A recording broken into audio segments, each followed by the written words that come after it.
മുണ്ടക്കൈ ചൂരൽമല ദുരന്ത മേഖലയുടെ പുനർനിർമ്മാണത്തിനായി കേന്ദ്രം വായ്പയായി 529.5 കോടി അനുവദിച്ചെങ്കിലും 45 ദിവസത്തിനുള്ളിൽ തുക ചിലവാക്കണമെന്ന നിബന്ധന കേരളത്തെ പ്രതിസന്ധിയിലാക്കുകയാണ്. സാമ്പത്തിക വർഷത്തിന്റെ അവസാനം തുക അനുവദിക്കുകയും മാർച്ച് 31-നകം തുക ചിലവാക്കി കണക്ക് കാണിക്കുകയും ചെയ്യണമെന്നാണ് കേന്ദ്രത്തിന്റെ നിലപാട്. ഇതാണ് കേരളത്തെ പ്രതിസന്ധിയിലാക്കിയിരിക്കുന്നത്. കേന്ദ്ര വായ്പയുടെ വിനിയോഗം ചർച്ച ചെയ്യാൻ വകുപ്പ് സെക്രട്ടറിമാർ യോഗം ചേരും. 2 ദിവസത്തിനകം യോഗം വിളിക്കാനാണ് നിർദ്ദേശം. ഈ സാമ്പത്തിക വർഷം തന്നെ പദ്ധതികൾ പൂർത്തിയാക്കണമെന്ന നിബന്ധന ചർച്ച ചെയ്യും. പദ്ധതി പൂർത്തിയാകാൻ കേന്ദ്രത്തോട് സാവകാശം തേടുന്നതും പരിഗണിക്കുന്നുണ്ട്. പുനർനിർമ്മാണ പദ്ധതികളുടെ നിർവഹണ വകുപ്പുകളുടെ സെക്രട്ടറിമാരാണ് യോഗത്തിൽ പങ്കെടുക്കുക.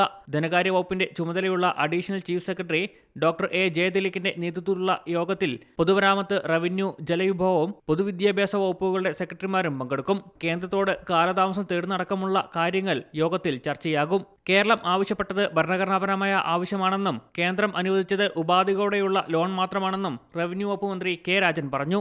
കേന്ദ്ര സഹായം ലഭ്യമാക്കിയതിനുള്ളിൽ നയപ്രഖ്യാപനത്തിൽ പറഞ്ഞതുപോലെ ഈ വർഷത്തിൽ തന്നെ അവിടെ പുനർനിർമ്മാണം പൂർത്തിയാക്കണം എന്ന ലക്ഷ്യമുള്ളതുകൊണ്ട്, അഥവാ വീടുകളിലേക്ക് ആളുകളെ മാറ്റിപ്പാർപ്പിക്കുക എന്ന ആദ്യഘട്ട നടപടിയെങ്കിലും പൂർത്തിയാക്കണം എന്നുള്ളതുകൊണ്ട് ഏതു സഹായവും ഏതു ലോണും സ്വീകരിക്കാവുന്ന ഒരു മാനസികാവസ്ഥയിലാണ് കേരളം.